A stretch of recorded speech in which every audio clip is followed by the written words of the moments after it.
Je m'appelle Aïcha, mais mon nom résonne maintenant comme celui d'une étrangère dans ma propre bouche. Ici, dans l'immensité ocre du désert, les seuls échos sont ceux du vent et des regrets. Il porte le nom de Sirocco, ce vent. Moi, je porte celui de celle qui a gâché sa vie. Et voilà comment j'ai gâché ma vie. Tout a commencé dans l'éclat trompeur de l'adolescence.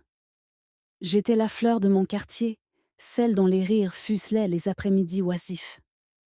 On me disait belle.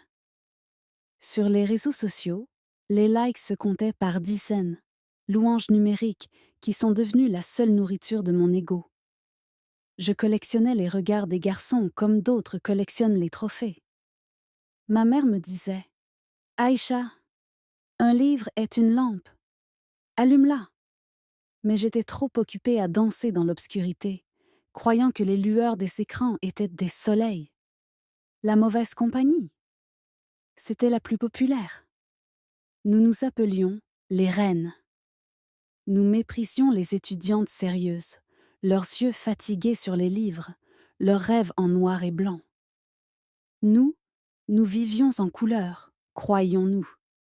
Des couleurs criardes et éphémères, celles des nuits en boîte, des vêtements que je volais à ma mère pour acheter des tenues plus séduisantes, des mensonges que je tissais pour sortir.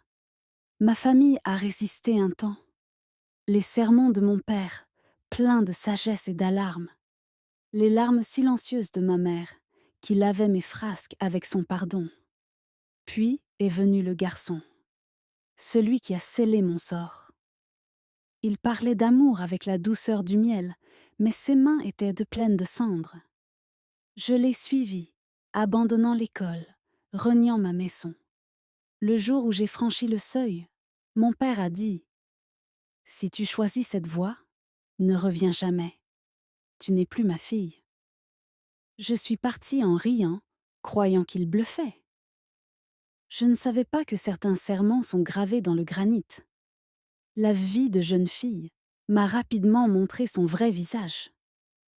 Les compliments se sont évaporés, remplacés par les exigences.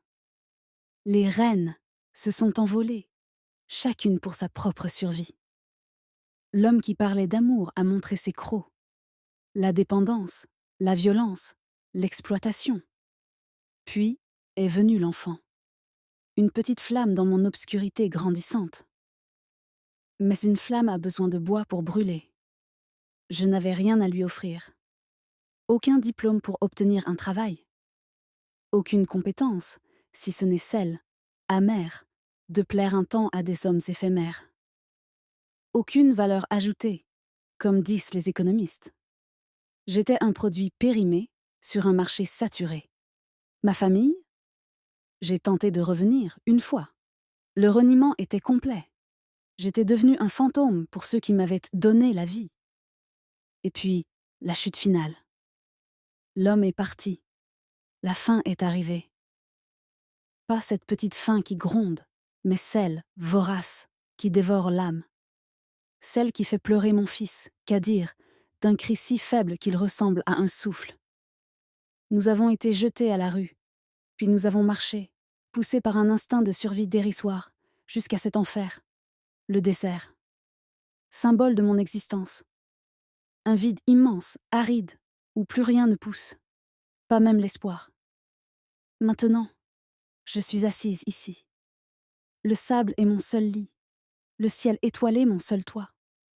Kadir est blotti contre moi, son petit corps brûlant de fièvre et de faim. Je n'ai plus la force de chanter pour l'endormir. Mes lèvres sont gercées, mes réserves épuisées. Je regarde ces cils longs, si semblables à ceux de ma mère, et une douleur plus vive que toutes les fins du monde me transperce. Je n'ai personne vers qui me tourner.